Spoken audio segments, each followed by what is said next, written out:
Alerta que camina la espada de Bolívar por América Latina. Muy buen día, bienvenidos a su programa La Chispa del Común. Hoy me acompaña otra vez Robinson Herrera. Y ya no vamos a hablar de reservas campesinas, sino se me olvidó de la consulta campesina que se viene. Robinson, ¿cómo estás? No, muy bien, muchas gracias a ti, María. Gracias a todos y a todas las que nos pueden ver y escuchar con algo tan importante que ya no es solamente una cuestión específica como son las zonas de reserva campesina, sino que es una consulta campesina, que tampoco es nomás limitado hacia el campesinado. Esto es para todo el pueblo colombiano. Eso te iba a preguntar porque siempre pasa con el acuerdo de paz, ¿no? El acuerdo de paz decía la gente, pues sí, yo estoy de acuerdo con la paz, pero yo vivo aquí en Bogotá, aquí en Medellín, aquí en Barranquilla. A mí, ¿en qué me beneficia?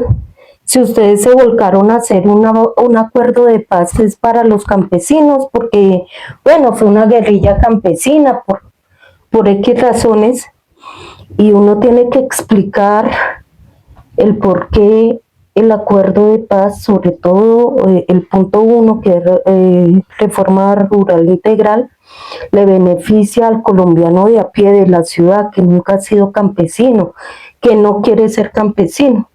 Entonces, Robin, pues, ¿cuáles serían los beneficios de esta consulta campesina? Yo sí creo que más que beneficios es una transformación de país.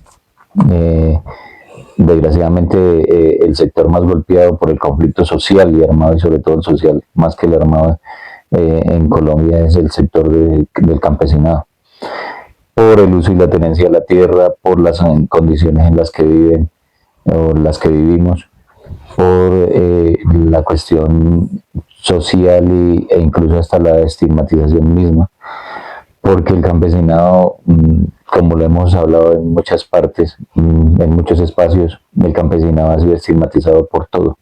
Siempre ha sido el chusmero, siempre ha sido el bandolero, siempre ha sido el guerrillero, etcétera, etcétera.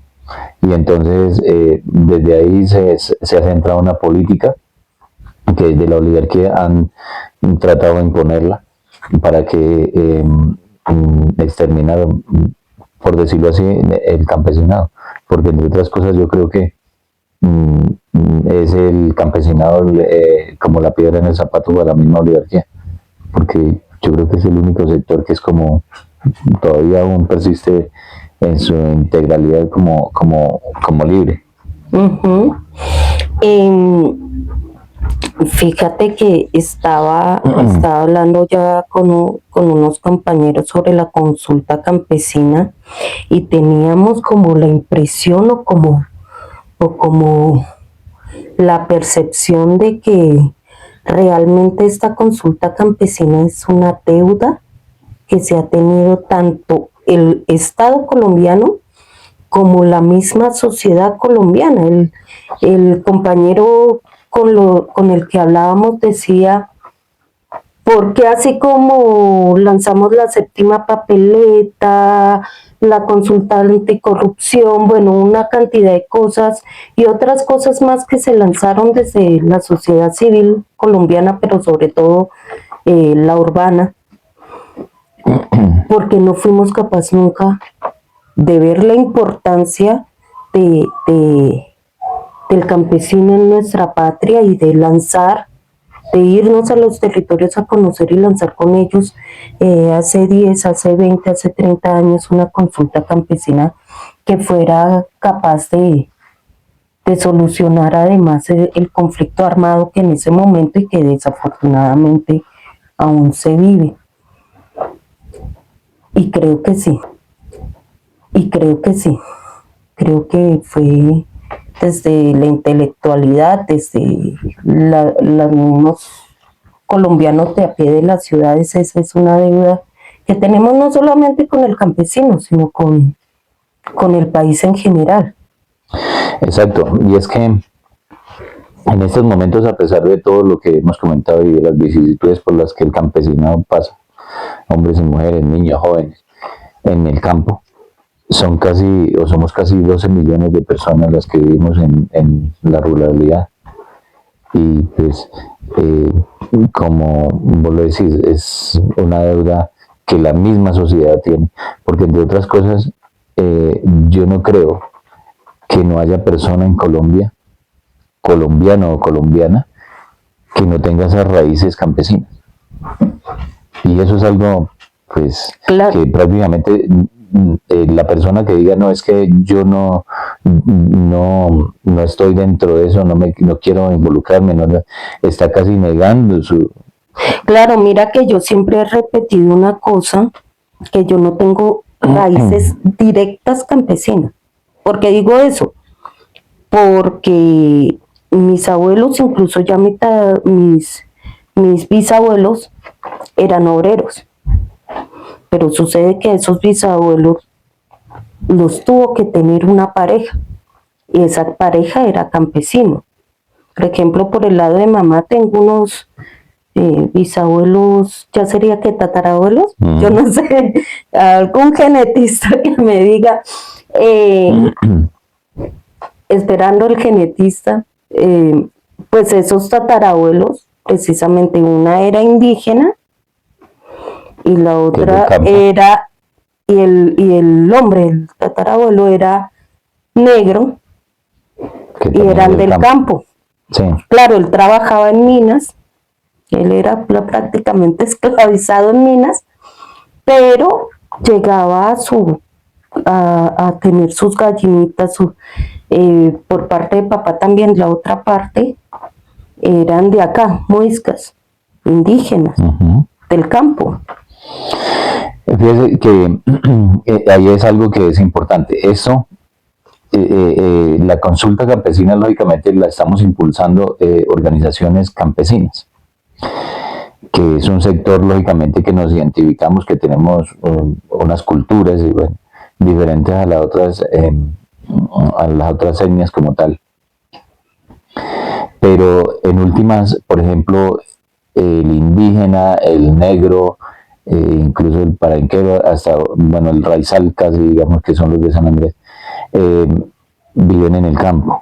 En últimas también son campesinos. Y eso lo hemos discutido y pues lógicamente ellos dicen, es verdad. O sea, es más, fíjate que a nosotros nos hacía caer en la cuenta un negro de pradera, que él era cortero, pues ya no lo es porque, pues, pero, y él decía, es que nosotros somos campesinos. Trabajamos un campo que no es de nosotros. Y ahí es donde está la desgracia, y eso es una conciencia muy valiosa. Como que, mire que la conciencia que tiene ese compañero es muy importante. Porque él decía, nosotros también somos campesinos. Lo que pasa es que trabajamos un campo que no es de nosotros. Pero somos campesinos porque todos los días nos tenemos que salir a las 4 de la mañana para ese campo que no es de nosotros. Y vamos y lo trabajamos y regresamos al ranchito, pues, en la zona urbana, digamos. Pero él decía, nosotros tenemos que identificarnos como campesinos también, porque básicamente si vos te pones a hacer toda la cuenta del tiempo, siempre la pasan más es trabajando en el campo, y eso es verdad. Entonces, esto, vuelvo y repito, la estamos impulsando desde las organizaciones campesinas como tal, pero esto es, como lo decía al principio, no solamente es para la cuestión del campesinado. Aquí incluso tenemos que movilizar al estudiantado, tenemos que a la clase obrera de aquí, de la ciudad, tenemos que ir donde la ama de casa, tenemos que ir absolutamente a todos los sectores, porque entre otras cosas, ¿te acuerdas en el paro agrario? Que siempre salió una frase que incluso volvió a tomar fuerza en esto, que ayer que hicimos el lanzamiento aquí en Bogotá, y decíamos que usted, un médico, lo necesitará por hoy una vez al año, digamos, y un psicólogo, pues no sé cuántos, no creo que esté muy depende depende del nivel de locura. Un psiquiatra, en fin. pero un campesino sí va a necesitar. Un abogado una vez en la vida, dos. Sí, un abogado y según las circunstancias que... Pero un campesino sí son 3 veces al día, todos los días. Todos los días. O sea, y eso es fundamental, eso no es, o sea, suena paradójico, pero eso es verdad. Y entonces la gente dice, no, es que yo compro leche, ¿cómo es que se llama? Colanta es la de acá, ¿no? Sí, Colán también. Sí. Que es una cooperativa, o sea, que compro leche Alpina, compro leche, ¿y dónde compran ellos la leche? La tienen que sacar del campo. La tiene que sacar del campo. No, y es que mira, que Colombia tiene que entre el 70 y el 83%, estos son datos de ahora, datos pues que nosotros hemos recogido para impulsar esta consulta campesina. Entre el 70% y el 83% de lo que consumimos a nivel nacional lo producen los pequeños y medianos campesinos. O sea, no es... Entonces... Ya sea indirecta o directamente, porque ahí hay otra cosa, porque es que decir, bueno, es que en las zonas rurales muy pocos tienen la finca, el resto viven en los pueblitos, en los corregimientos, pero esos que viven en los pueblitos y corregimientos, ¿de dónde sacan la plata? Pues irse a jornalear a tierras ajenas, generalmente de un terrateniente o de una empresa. Eso es trabajo campesino. Eso es trabajo. No, y fíjate que, por ejemplo, hablando específicamente de la leche, bueno, y de los productos lácteos, tú sabes que en Colombia no existen esos grandes hatos lecheros. O sea, aquí hay una particularidad y es que hay muchísimos terratenientes. Y nosotros a veces decimos es que una vaca tiene más tierra que un campesino, sí, pero no es esa vaca lechera, porque la gran mayoría es ganado de engorde. Aquí no hay fincas que digan, no, es que de esa finca sacan miles de litros de leche, no. O sea, Colanta, por ejemplo, en Antioquia recoge la leche de los pequeños, de gente que tiene 7, 10, máximo 15 vaquitas. Y ella la recoge, y así hace en el Valle del Cauca, así hace en los Santanderes, Alpina, Colanta, bueno, entonces, y pagan a precio de huevo. Pues claro, imagínate precio de huevo no, porque el huevo está caro, pagan a... pero sí, y valga, esa apreciación es muy buena, porque fíjate que, por ejemplo, en el Valle del Cauca, en el páramo de las Hermosas, le están pagando a 1.200 el litro al productor. Fíjate, no sé cuánto estará el litro aquí y que 4.000, 6.000 pero que ya es diferente, ¿no? No es la misma leche pues que el compañero campesino, la compañera ya se levantó y la ordeñó y la sacó de la vaca pura y se la entregó a esa persona y que la pagan en estos momentos a 1.200 el litro. Y pues acá vienen y le echan un poco de cosas, no sé, entre otras cosas, acordémonos que hubo una polémica por ahí cuando salió que dijeron primero, ¿no? Que uno estaba vendiendo el lactosuero y toda vaina, y resulta que salieron otros y cuando no, era que todo el mundo estaba vendiendo el lactosuero. Sí. Entonces, fíjese cómo lo rebajan y pues el precio casi sube más del 200%. O sea, lo que nos están vendiendo a nosotros. Pero fíjese que por eso nosotros decimos que en ese porcentaje que yo les daba, del 70 al 83% de lo que consumimos, siempre lo producen los pequeños y medianos campesinos a pérdidas. O sea, en condiciones pues muy duras, porque entre otras cosas, el campo colombiano no está para nada industrializado. ¿Te acuerdas, volviendo a uno de los paros más grandes que hemos tenido, que es el del 2013, que se ha quedado olvidado en la historia, ¿no? Me parece que como que hasta a nosotros se nos olvida que hubo el paro del 2013.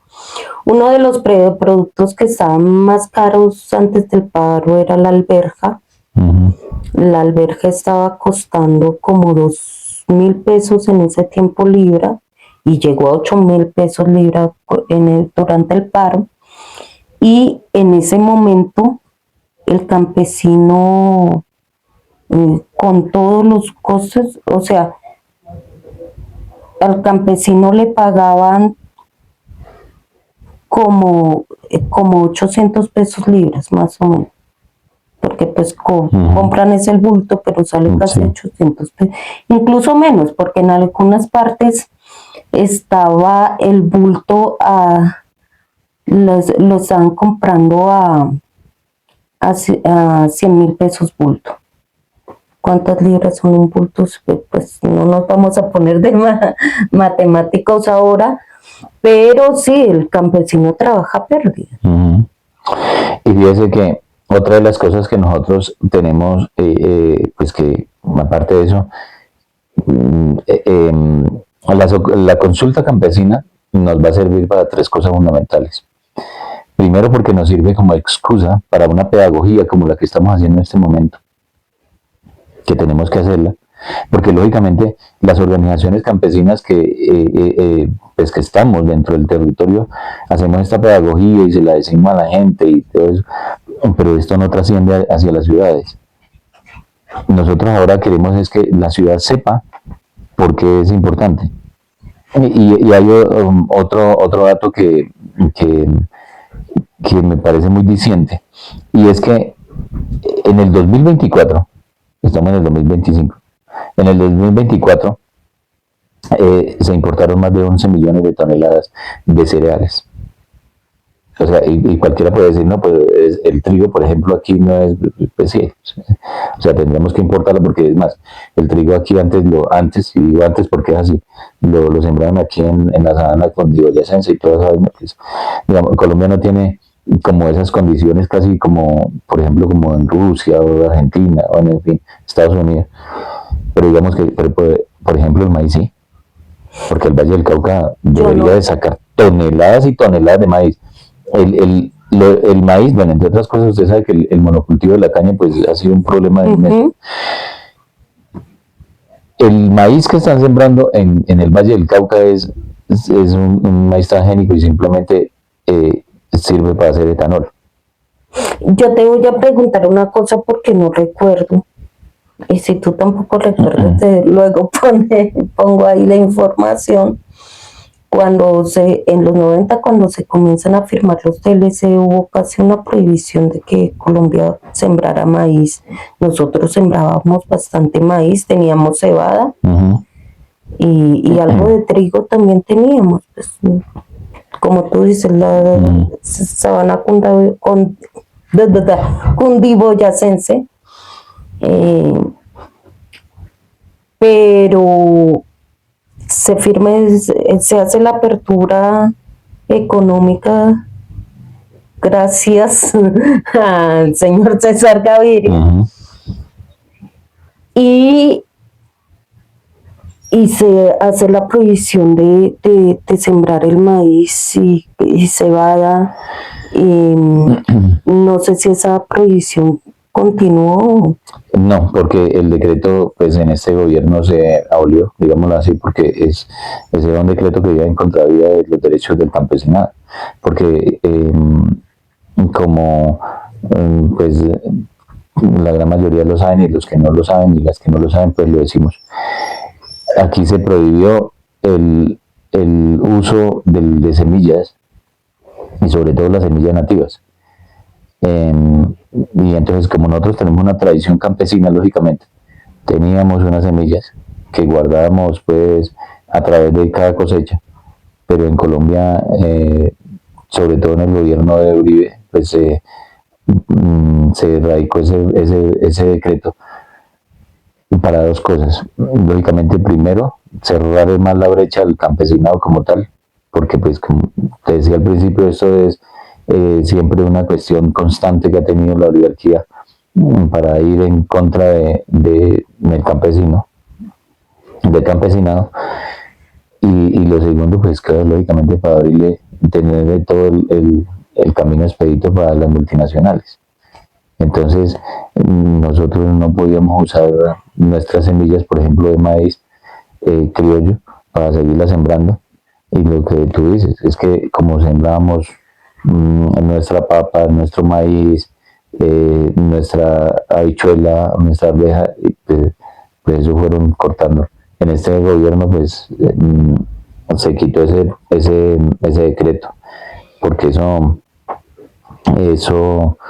pues va en contravía, y no solamente del campesinado, yo creo que eso es de la humanidad. De la humanidad. Porque yo creo que el derecho a la alimentación es una cuestión fundamental. O sea, aquí tenemos que hablar de todo, ¿no?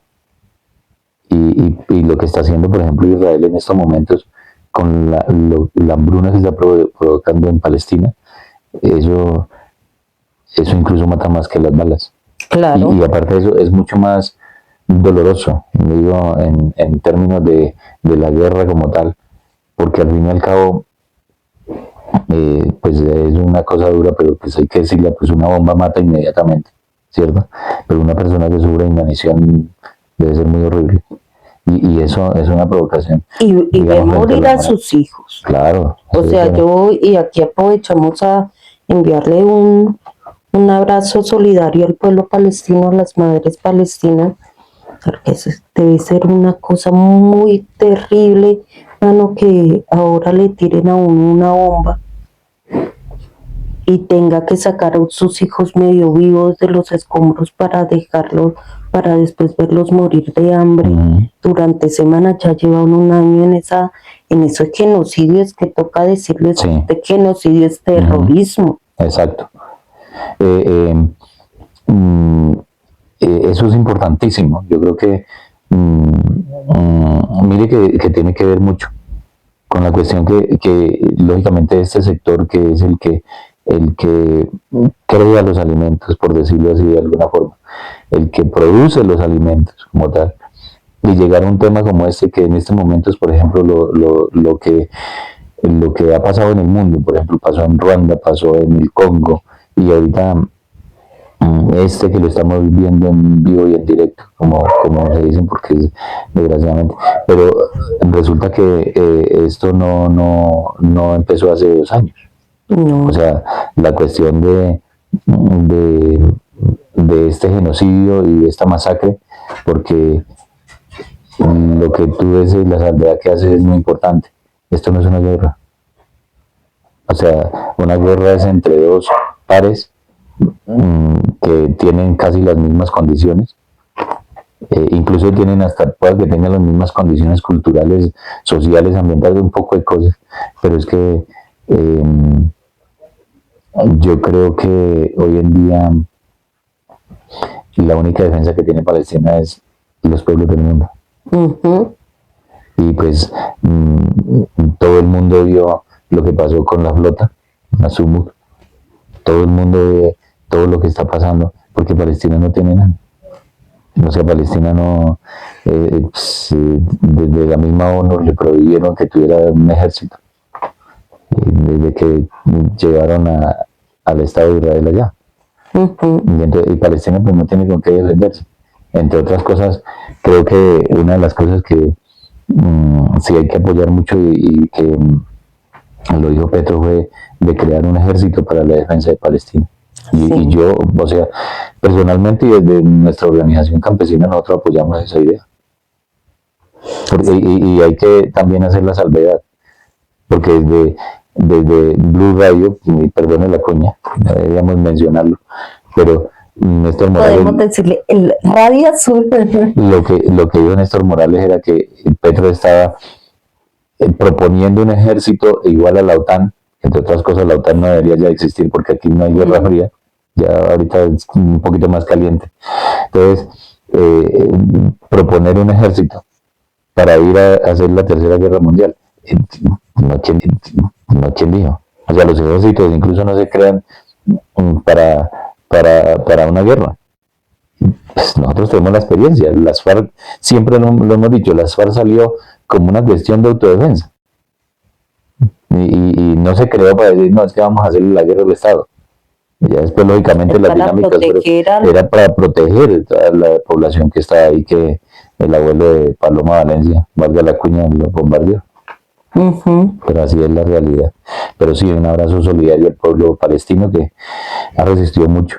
Yasser Arafat fue una persona que, pues por algo fue que lo asesinaron también. porque y aquí para allá fíjate tú que la ONU pone unas fronteras y desde que Israel llega a tierra palestina, el sionismo comienza. Ujú. Comienza utilizando un libro sagrado que con todos mis respetos que puedo tener por todas las religiones del mundo, habidas y por haber, no creo que un Dios de verdad quiera tener en su concepción, quiera que sus hijos, o sea, uno como padre no quiere, y si Dios es el padre dizque de todos, no creo que ningún padre quiera ver un hijo matando al otro porque es el mayor, porque es el preferido, porque... Y esto se junta mucho con esto porque fíjate tú una cosa que tú decías de, de, de que el Estado, de que la oligarquía, de que el sistema ha querido arrinconar siempre al campesino. Y antes de la guerra de los 6 días y todo lo que sucedió después para la toma del territorio palestino, cómo estaban los colonos quitando el territorio, estaban atacando, era a los campesinos, a los que producían los alimentos allá en Palestina, iban quitándoles territorios, iban atacando a la gente que estaba creando pues los alimentos allá en Palestina, y luego pues se viene lo de la hambruna. Un pueblo con hambre es muy difícil que pueda resistir. Sí, es verdad. No, y mira, pero y a un pueblo con hambre se le engaña. claro, es que eso es importante. Mire que dos cosas que, por ejemplo, ayer pues, estábamos ahí en el Parque Santander haciendo pues como el lanzamiento y un ejercicio como de prueba de empezar a recoger las firmas para esto, y tuve la oportunidad de encontrarme con un judío. De hecho me firmó y todo eso, y se puso a la orden pues para ayudarnos a recoger las firmas. Pero él odia el sionismo israelí. Y eso, o sea, y incluso nos quedamos mucho tiempo hablando ahí, y yo le decía a él, si alguien de aquellos nos escuchara hablando así, decíamos que usted y yo somos antisemitas, y no es en ninguna forma. Y él decía, y es verdad, es que hay una cosa que hay que entender, y es que una cosa es el pueblo de Israel, el que habla la Biblia, y otra cosa es el Estado sionista de Israel. Y empatando con lo que acabas de decir, por ejemplo, de la cuestión de la opresión de la gente que cuida el territorio y que produce los alimentos, pues en Colombia ha pasado lo mismo. O sea, en Colombia ha pasado exactamente lo mismo. Y mire que otro de los puntos que tenemos nosotros es la cuestión de la concentración de la tierra. Mire, en Colombia el 0.8% de los predios concentran el 44% del territorio nacional. Yo incluso ayer, bueno, y en estos días que hemos estado en una correría por el Valle del Cauca haciendo pues pedagogía sobre la cuestión de la consulta campesina, le decía a los compañeros y compañeras campesinas, mire, hay una familia que pues desgraciadamente, bien o por mal, pero es muy conocida en Colombia, que es la familia Ochoa Vázquez. Creo que es el hijo, Fabio Ochoa, porque yo creo que el papá ya murió, no sé, no me interesa mucho en esa familia. Pero él llegó de Estados Unidos pues después de haber cumplido una condena, llegó hace unos meses. Y resulta que en medio de todo eso, usted sabe que hay algunos de estos muchachos influencers y toda esa vaina, y pues a mí también me dio por investigar pues que digamos todo el poderío que ellos tuvieron, pues tuvieron la mejor raza de caballos en Colombia, bueno, un poco de cosas, eran los patrones de Pablo Escobar y pues, por ende del papá de Uribe, de Alberto Uribe Sierra, bueno, en fin. Pues resulta que esta familia tiene 1.200.000 hectáreas de tierra. Y entonces yo le decía a la gente que alguien me explique en Colombia qué hace una familia con 1.200.000 hectáreas. Yo te digo algo, y le digo aquí a todas las personas que nos ven y que nos escuchan. Nosotros con 200.000 hectáreas, con ese piquito que le queda a ellos, resolveríamos el problema en el Valle del Cauca. Ujú. Y entonces yo siempre digo, ¿qué hace Álvaro Uribe con 75 años de edad? La esposa, no sé, que más o menos que tenga un poquito menos, pero sabiendo lo que tiene. Ahora que la jueza lo condenó, pues resulta que salió un artículo en El Espectador y decía, Uribe, la finca donde pagará Uribe pues, su condena. Y siempre se habla del ubérrimo, pero resulta que no. Donde él va a estar recluido es en Río Negro. Un pueblo que se volvió elitista porque resulta que Río Negro lo separa un túnel de 10 kilómetros de Medellín. Ujú. Y toda esa parte es muy bonita, lógicamente. Y resulta que esa finca donde él va a pagar la condena ahí en Río Negro es de 287 hectáreas. Pero esa, o sea, eso no lo sabíamos. Y son buenas tierras. Allá Exacto. cuánto debe estar la unidad agrícola familiar. Es más, imagínate Debe que ser baja, entre comillas, porque sí, tierra muy rentable. y es muy rentable y es muy cara. Pero todo el mundo sabíamos era del ubérrimo. La gran finca esa que dicen que es mucho más grande que Bogotá incluso. Ujú. Estamos hablando de dos personas, porque los hijos, pues al fin y al cabo, ellos ya se fueron incluso del país, con mucho dinero. Entonces, volvemos a lo mismo. ¿Qué hacen dos personas con semejante territorio tan grande?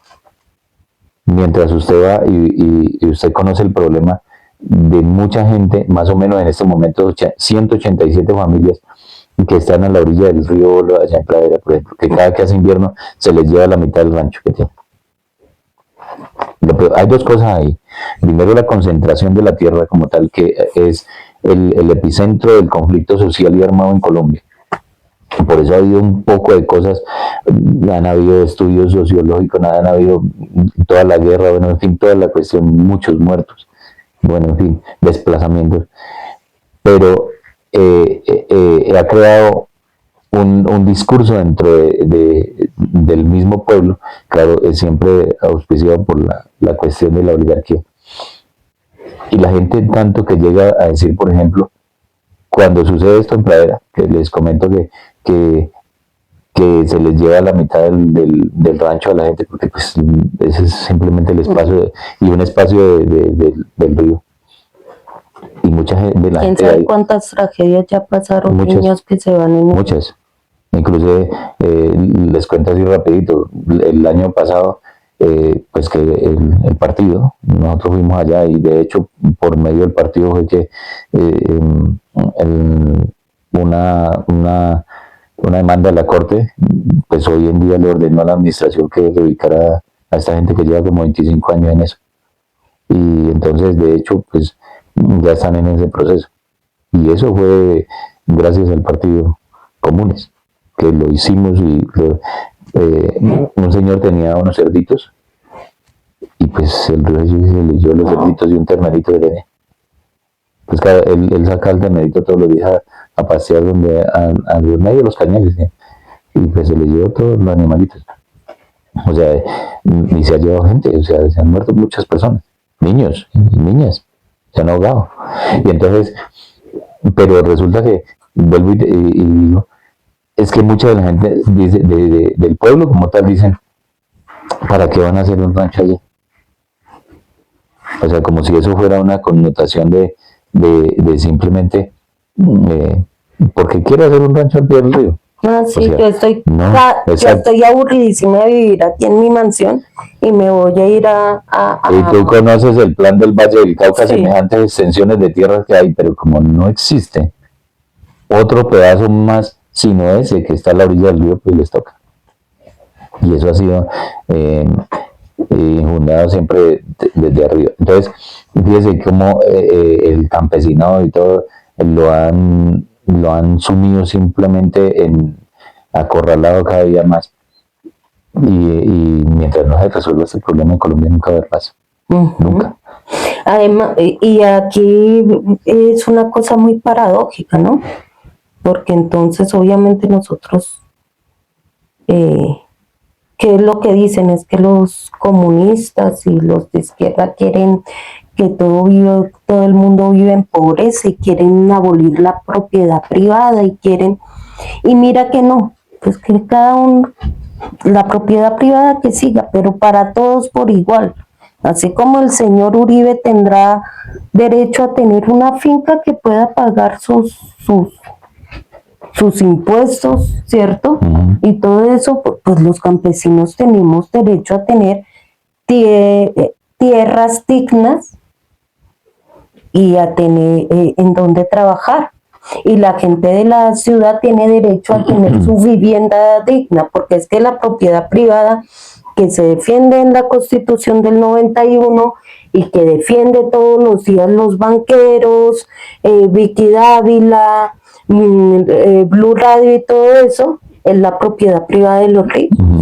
Es como si nosotros los pobres no tuviéramos derecho a tener propiedad privada. Es selectiva. Y entre otras cosas, porque, mire, hay algo importante. En Colombia, si hay un sector que jalona la economía, es el agro. O sea, el 6.1% del Producto Interno Bruto lo produce el agro, más que, incluso, mire, más que la minería, más que la construcción y que el sector financiero. Pues imagínate que no tengo las cifras aquí, pero cuando salíamos de pandemia de 2019-2020, los dos sectores que empujaron al país para salir de pandemia, pues muchos dirán que los industriales, que los bancos, no, los bancos y los industriales se quedaron con las ayudas que deberían ir a la gente, pero los dos sectores que realmente empujaron al país para salir de pandemia fue el pequeño campesino, el agro en general, pero sobre todo el pequeño campesino y los vendedores informales. Exacto, y produce alrededor de 3.300.000 empleos. Y eso que con todo, pues lógicamente, y mire, aquí hay algo, porque podrán decir, por ejemplo, y volvemos a lo del Valle del Cauca, que es el territorio donde yo estoy, donde lo conozco. La gran agroindustria, pues, es la azucarera. Y entonces podrán decir, no, es que nosotros somos los que producimos. No, porque, por ejemplo, hace 15 años eran alrededor de 60.000 corteros. Hoy no llegan a 2.000. Pero en cambio el pequeño campesino y la pequeña campesina sí sigue todavía con esos empleos. Así sean 2 o 3 que no más que, por ejemplo, para la cuestión de la recolección del café, la recolección de las cosechas y todo eso. Pero mira que también y eso es mano de obra directa, o sea, que no está trazada por alguna otra circunstancia diferente como lo pasa en la gran agroindustria. Eso, no, y te iba a decir que de ese pequeño campesino también hay cuestiones indirectas, porque está, sin hablar de los grandes intermediarios, está el pequeño intermediario que va y compra los productos. Eso pasa también aquí en Sumapaz, que se va hasta el páramo a comprar los productos para bajar a vender en su camioncito o a tiendas, o sí.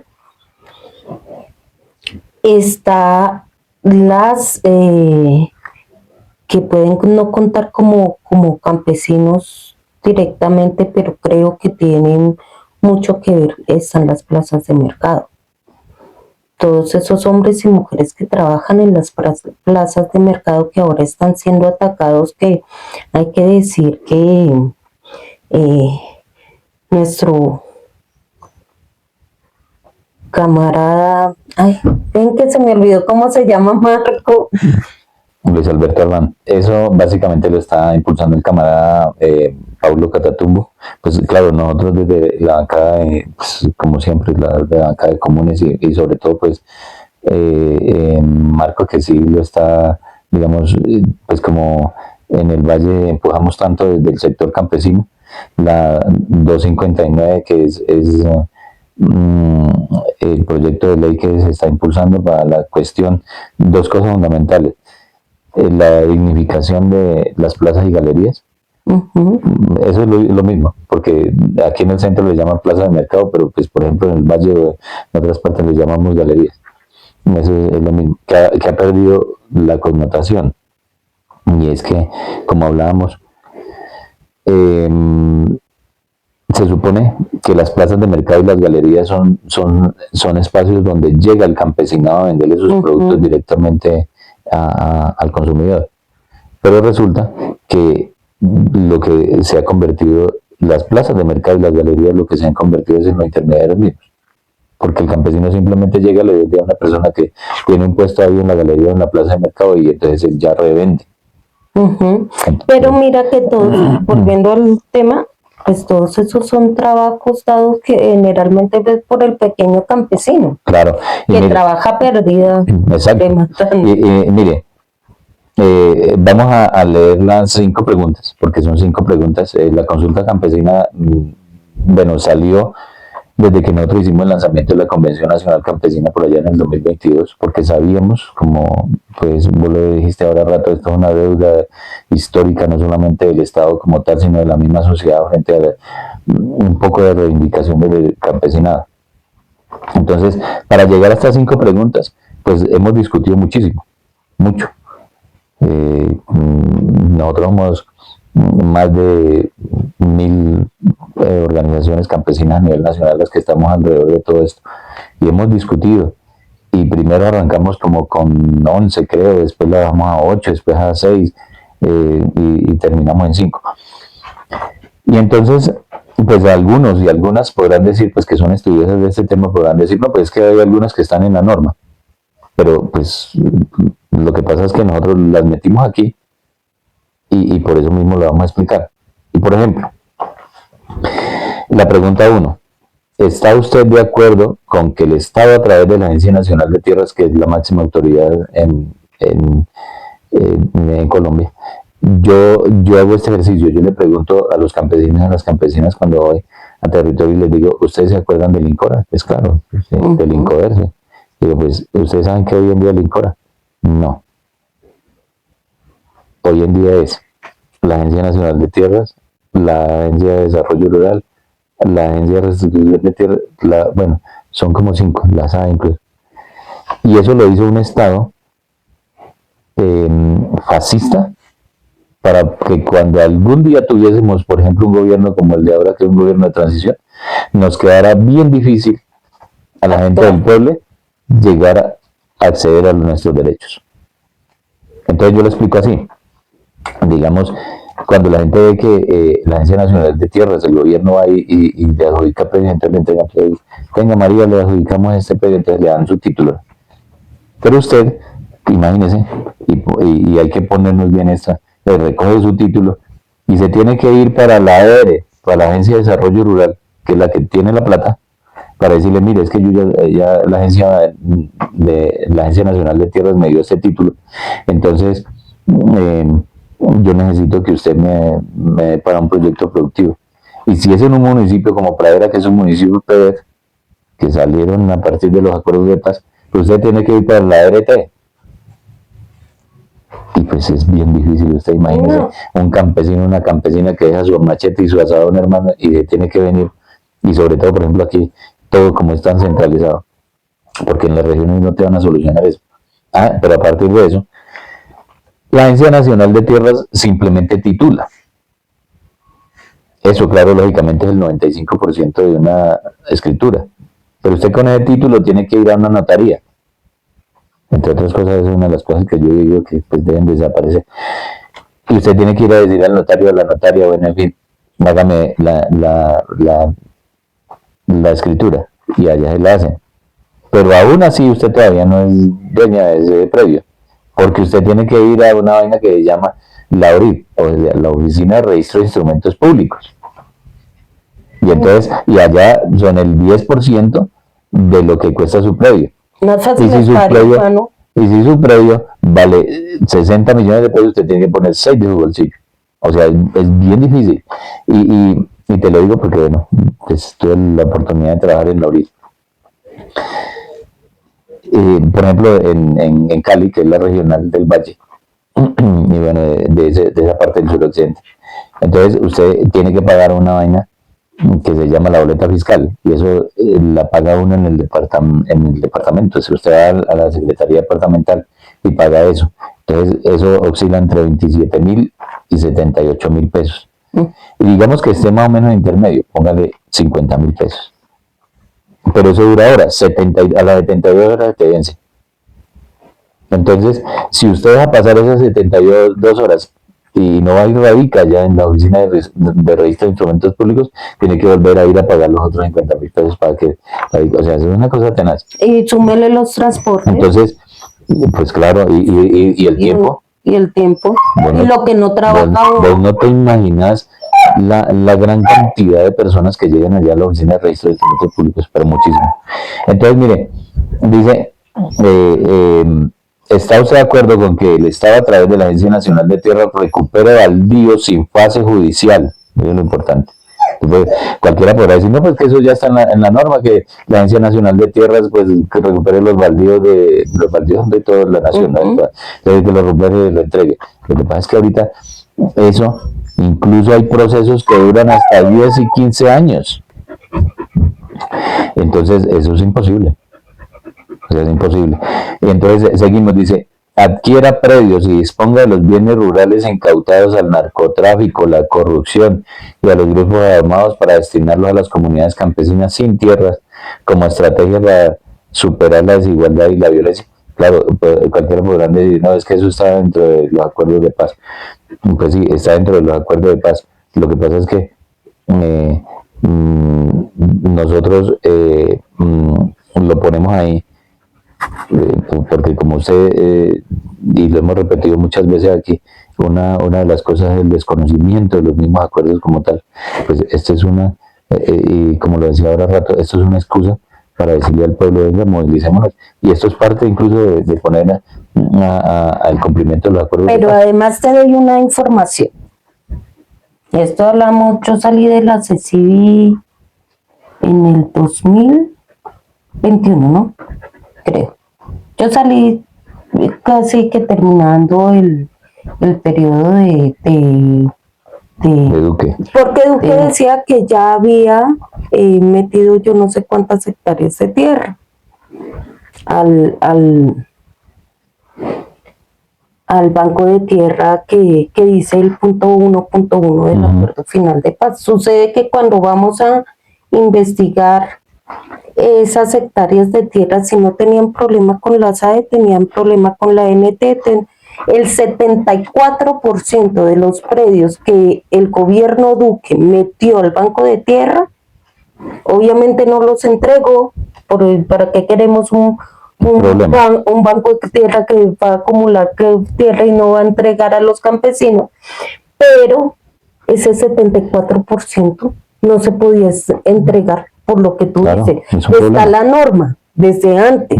O sea, nosotros incluso en el acuerdo de paz, recuerda que se nos criticó que porque si ya estaban las normas, pues las normas están, pero mire la letra pequeña de las normas y mire todo el impedimento que tiene, incluso en un gobierno como el actual, que ha sido tan bueno con el acuerdo, sobre todo con el punto número 1, con la cuestión de la tierra en general. Ve tú como organización social a pedir un predio de la SAE. Es imposible. Es imposible, no porque Petro diga a Robinson no le den un predio de la SAE. No, es imposible por la ley que hay ahora. Precisamente por eso. Y mira, dentro del Plan Nacional de Desarrollo, Colombia, potencia mundial de la vida, había un artículo y digo había porque eso lo tumbó la Corte Constitucional, no sabemos por qué, sobre la cuestión de la compra express de tierras para pues, poder implementar el acuerdo de paz. Y lógicamente ahí estaba todo para que fuera más expedito, pero como la Corte lo tumbó, por eso es que nosotros lo metimos aquí otra vez. Porque bueno, una de las cosas que nosotros hemos tenido, pues la terquedad del revolucionario siempre es importante, pero nosotros siempre tenemos la terquedad con argumentos, ¿no? Por eso seguimos insistiendo. Segunda, mire, ¿está usted de acuerdo con que el Estado transforme entidades, lo que yo te hablaba? El INCOR antes era una sola institución, ahorita son 5. Funcionaba. Aparte de eso, desde el mismo nombre. Pero aparte del mismo nombre, porque era el Instituto Colombiano de Reforma Agraria. Ahora se llama la ANT, la ADR, y es más, la gente incluso confunde. O sea, y claro, por ejemplo, la unidad de restitución de tierras lo confunden mucho, por ejemplo, en Pradera, porque claro, ellos son entidades diferentes. Porque la unidad de restitución de tierras lo que hace es que simplemente recoge las denuncias de las personas que hayan sido desplazadas y que hayan sido despojadas, pero todo, como dicen, eso es de tierra, dicen la gente. Entonces confunden una entidad con la otra. Sí. Y desgraciadamente hay gente que ha ido a llevar documentos, que tienen que ver con la ANT a la URT. Y pues claro, ya no nos dan la información verídica porque no saben el trámite de acá y la gente se confunde y no vuelve a seguir su proceso. Eso es tenaz. Entonces dice, ¿está usted de acuerdo con que el Estado transforme entidades y fortalezca programas con participación directa del campesinado para impulsar la producción, la transformación y comercialización de productos de la economía campesina, familiar y comunitaria como estrategia para acabar el hambre? Claro, era lo que hablábamos ahora, y la cuestión de los intermediarios. O sea, nosotros tenemos que fracturar esa cuestión, porque ese es el daño más grave que nos hacen en Colombia. Imagínense, yo que día hacía un análisis y pues lo comentaba.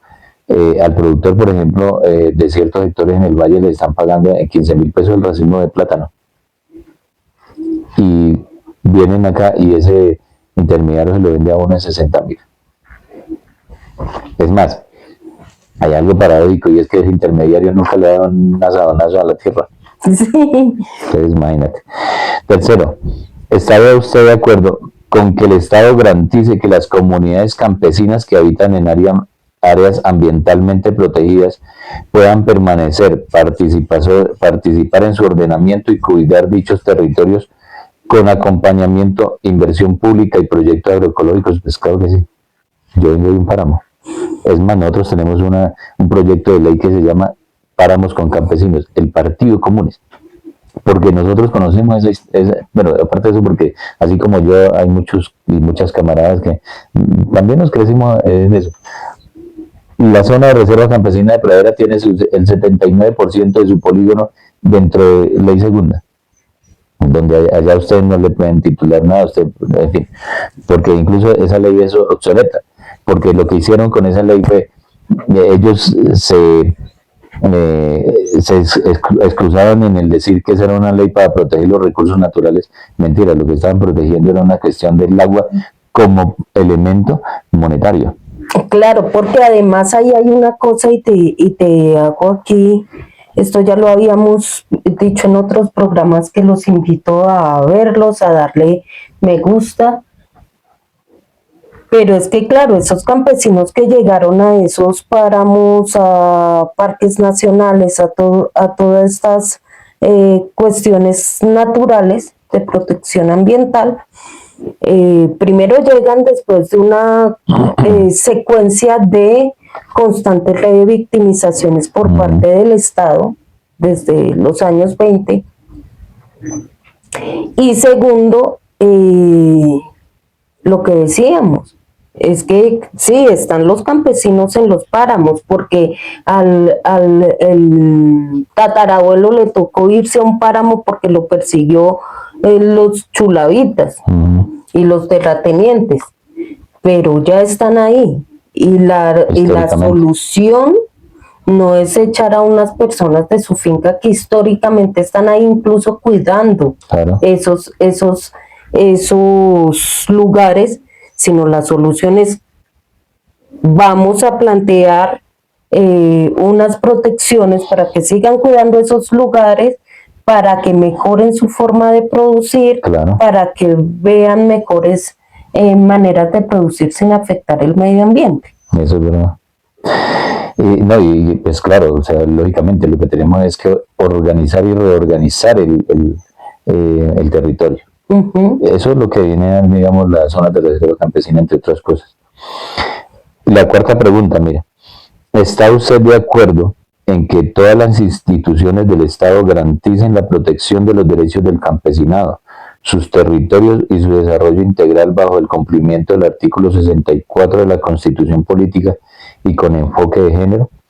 Pues claro, importante porque primero, una de las, como lo decíamos ahora, y es que la territorialidad campesina es la zona de reserva campesina. Digamos, bueno, ahorita están los TECAN, pero digamos como la más grande, la base fundamental del campesinado es esa, pero es muy estigmatizada.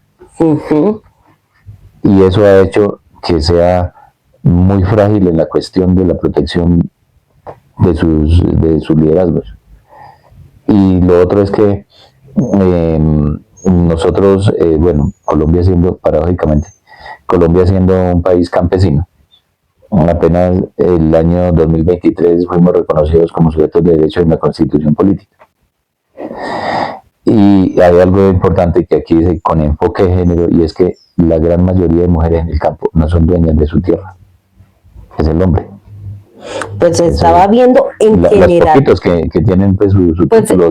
Claro, porque yo estaba viendo en general, estas son cifras en general de la tierra en total, contando la tierra de los terratenientes, solamente como el 30% está en manos de mujeres de la tierra en Colombia. Ahora súmale las mujeres, porque esta no es una cuestión solamente de feminismo de mujeres, sino también de clase. Sí, exacto. Porque claro, si porque Lina Moreno, sí, ella debe ser dueña de alguna finca de esas. Paloma Valencia. Sí, réstale de ese 30% las mujeres de terratenientes de la oligarquía que hay ahí, y el resto queda en manos de las campesinas. Sí, pero mire, ¿de dónde sale, por ejemplo, ese porcentaje tan bajo que digamos que viene a darle la propiedad de la tierra a la campesina? Y es básicamente que lo han ido heredando, pero no ha sido una política de Estado. O sea, digamos, tú como mujer recibes el pedazo, y fíjate, es el pedazo de la finca que le correspondía como a todos tus hermanos, dando un ejemplo aquí, el pedazo que le correspondió de tu papá o tu mamá, de la finca que tenía. Eso no es una política de Estado que digamos es que María tiene que ser dueña de la tierra porque es campesina. Entonces, bueno, dentro de los acuerdos nosotros siempre hicimos ese énfasis, y bueno, y ahorita la Agencia Nacional de Tierras, uno de los ítems que tiene es que si es mujer, si es campesina, si es lideresa y si es víctima, pues está dentro de los ítems como más altos para poder ser propietaria, y eso es importante, porque desgraciadamente, miren, nosotros tenemos una frase que pues eso siempre la llevo yo, digo, la mujer simplemente era dueña de la huerta y de su jardín, y desgraciadamente en eso se circunscribe como la propiedad de la tierra en Colombia, desgraciadamente hacia la mujer. Por eso es importante. La quinta, mira, ¿está usted de acuerdo con que el Estado garantice mecanismos especiales para la protección de la vida y la paz en el campo y las comunidades, en particular para la protección integral de los liderazgos campesinos y ambientales? Y es algo importante, mira, creo que nosotros tenemos que reafirmar y tenemos que consolidar una cuestión importante de las guardias campesinas. Eso no es ninguna fuerza de choque, o sea, ninguna fuerza armada, no tienen absolutamente nada que ver. Pero, por ejemplo, tomando la experiencia de nuestros compañeros indígenas, los liderazgos campesinos no tendríamos que estar como nosotros y como, perdone que hable en persona, como yo en particular, tendríamos que estar desplazados. Porque usted no ve ningún liderazgo indígena desplazado. Ellos viven en su territorio, pero claro, lógicamente es una cuestión de organización y una cuestión que se basa también en la cuestión de seguridad y derechos humanos, y que todo tiene que ver con toda la cuestión integral de la Guardia Campesina, de la Guardia Indígena. La Guardia Campesina debe hacer lo mismo. Nosotros tenemos muy buenas experiencias, sobre todo en el Catatumbo, en el Cauca, tenemos muy buenas experiencias frente a eso, y que nuestros liderazgos siguen permaneciendo allí en el territorio. Eso es lo que tenemos que hacer. Eso sí, lógicamente, sí no está en la norma. Nosotros tenemos que mirar esa parte, que es muy importante, porque la gran mayoría de liderazgos campesinos estamos desplazados. Estamos desplazados y además en riesgo de muerte. Claro, por eso mismo. Y en cualquier lugar, porque entonces uno ve que ya los asesinatos a líderes sociales ya no es como, y no es que fuera lo ideal, pero no es como hace años de, amenazamos a María, entonces María se fue a Bogotá y la dejamos quieta, ¿no? Donde lo persiguen y donde lo encuentren, ahí pasan las cosas que todavía desafortunadamente siguen pasando en nuestro país. Robin, y entonces, ¿cómo es la cuestión de la firma? O sea, ¿cómo es el proceso para lograr esta gran... Bueno, nosotros, y como lo he dicho aquí, nosotros y nosotros, el campesinado en general, empezamos a hacer este ejercicio de la consulta campesina. La idea es recoger alrededor de 6 millones de firmas. Pues la registraduría nos exige 2 millones 35.000 y algo, pongámosle 2 millones y medio. Pero nosotros nos curamos en salud frente a dos cosas. Bueno, la meta de los 6 millones es por dos cosas. Primero, porque cuando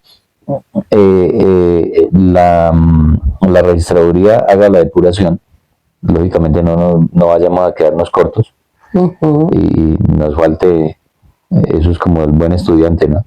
Que siempre es como el último que queda habilitando. Yo no sé si ahorita la habilitara, pero bueno. Entonces, la idea es que cuando depure, pues no sobre y no nos falte. Y segundo, porque cuando la registraduría nos diga, sí, ustedes tienen los 2 millones y medio pues, que necesitan para hacer la convocatoria de la consulta, entonces cuando ponga la fecha, pues nosotros tenemos que hacer la campaña, porque es una campaña electoral como tal, y tenemos que sacar alrededor de 14 millones de personas a votar. Pero si recogemos 6 millones de firmas, pues al menos ya arrancamos con 6 millones en el partidor. O sea, 6 millones que al fin y al cabo ya le hemos dado toda esta pedagogía y que ya saben que van a votar, imagínate. Al menos ya con una más que esa persona que nos haya firmado, que nos invite a votar a otra persona más, ya tenemos 12 millones al menos para sacar a votar. Entonces, fíjate que ese es el ejercicio. En principio, arrancamos a 6 millones de firmas, que es lo que vamos a presentarle a la registraduría. Y pues que, claro, lógicamente tenemos que hacer mucha pedagogía en eso, en esto que acabamos de hablar, y mucha pedagogía en la cuestión de las firmas, porque como ustedes lo van a ver, el formato de esos son trampitas, como yo siempre lo he dicho, que pone la registraduría. Pues la registraduría tampoco es nuestra, entonces el formato lo empezó al revés. En la primera casilla ustedes lo van a ver y sale la fecha en el día que van a firmar. Después sigue el número de la cédula, después sigue los nombres y apellidos, por último está la firma. Entonces hay que tener muy en cuenta eso para las personas, por ejemplo, que no saben leer y escribir, que hay mucho en el campo. muchas personas. Entonces, alguien les puede llenar el formato y pone la huella del índice derecho. Ahí se va a comer, por decirlo de alguna forma, tres renglones, ¿cierto? Entonces la idea es que a partir del 4 ya sigan firmando las otras personas, para que esa huella no se superponga en la firma. Con firmas. Con la firma, entonces nos daña la firma. Toda huella cuenta, toda huella cuenta. Eso es importante. No podemos firmar, por ejemplo, que yo firme en el Valle y vengo a firmar acá, ¿no? Porque, y otra cosa que también, otra trampita, pues que nos ha puesto la registraduría, es que tenemos que firmar como firmamos en la cédula. Porque lo hemos dicho, muchas veces allá, cuando fuimos a firmar el día que sacamos la cédula, firmamos con nuestro nombre nomás. Uh-huh. Y resulta que después aprendimos a hacer una firma, garabatos, como decimos nosotros. No, nosotros tenemos que firmar como se aparece en la firma. Porque la registraduría lo que va a hacer es que va a comparar la firma del con formato con la cédula. Y entonces, si firmamos como firmamos, bueno, si la firma de ahora es la misma que firmó con la cédula, no hay ningún problema. Pero eso hay que hacer mucha énfasis. Nosotros aquí en Bogotá, que pues es donde el ejercicio tiene que hacer como mucho más profundo, porque pues es donde está el conglomerado de gente mucho más amplio, pues yo creo que vamos a poner unos puntos en algunos centros comerciales, yo creo que en la Universidad Nacional, en las universidades en general, porque entre otras cosas, de hecho, ahora a las 4 tenemos un foro frente a esto en la Universidad Nacional, y donde vamos a explicar y hacer pedagogía de por qué es importante la consulta campesina y por qué tenemos que salir a firmar y por qué tenemos que salir a ayudar. Entonces, resumiendo, lugares de votación de firmas, la Universidad Nacional, aquí en Bogotá. Todavía no las tenemos específicamente, pero más o menos tenemos unos 11 puntos, que creo que es Centro Mayor, la Plaza Bolívar, la Plaza Parque Santander, la Universidad Javeriana. Nosotros por las redes vamos a estar informando y por las noticias y bueno, en fin. Y en la Universidad Nacional, lógicamente, creo que en la pedagógica, pero más o menos hasta ahora hemos visualizado aquí en Bogotá a 11 puntos. En las ciudades capitales, lógicamente, también hay que hacer el mismo ejercicio, porque tenemos que hacerlo. Y lógicamente en el campesinado, porque eso ya lo hacemos en territorio de las organizaciones. Sí. También voy a dejar aquí un link, un pequeño link donde está toda la información sobre este tema tan importante,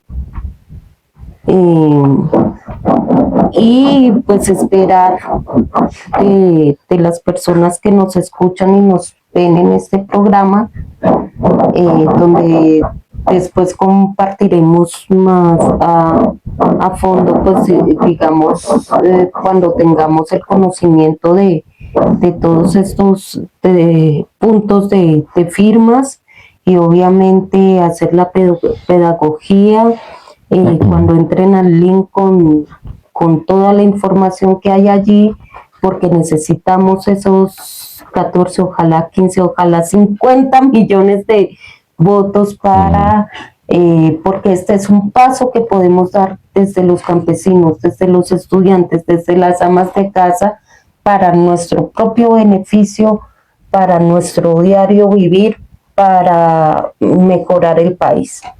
No, claro, y esto, por ejemplo, uno de los volantes que tenemos acá dice: hoy te pedimos que nos acompañes en esta lucha, pero pues la lucha es de todos y de todas, es del pueblo. O sea, esto no puede decir, y como vos le decías ahora, no, es que yo no soy campesino, no soy campesina, y pues yo vivo en la ciudad y todo, pero pues usted come todos los días. O sea, esa ensalada, hay algo importante. Yo creo que si Si hay algo netamente campesino todavía en Colombia son las ensaladas, lo que es la remolacha, la zanahoria, la lechuga, el repollo, todas esas cosas, las verduras, todo eso, eso sí es netamente campesino todavía, porque al menos, bueno, la papa sí hemos comido ya papa ecuatoriana y canadiense, pero el resto de cosas sí. Pero mira también la importancia de ver incluso que sí hay un, un beneficio económico, pues eso sonó feo, pero sí hay un bien beneficio económico en esto, porque si logramos realmente estas cuestiones del campo, aquí va a bajar el precio de la comida, Exacto, va a subir la calidad de la comida. Sí, eso tiene que ver mucho con eso. Sí, hay una página www.consultacampesinaya.gov.co, ahí en el link que tú lo dejas, pues lo miran. Los formatos para las personas, hay algo importante. Las personas que nos quieran ayudar en la recolección de firmas, lógicamente nosotros vamos a dar los instructivos de la recolección de firmas, pueden descargar el formato. Lo que sí es que el formato, por ejemplo, nos pidieron desde la registraduría que fuera en una impresora láser, o sea que quedara muy bien impreso.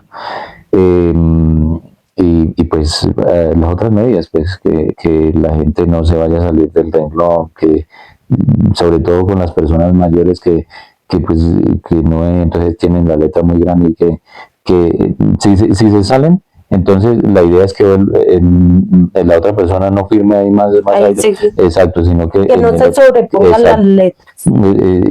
que porque una persona escribe, por ejemplo, mi papá, y pues claro, lógicamente nos va a querer ayudar, pero él necesita como mínimo 2 renglones de ese formato. El formato trae por acá toda la información de la registraduría con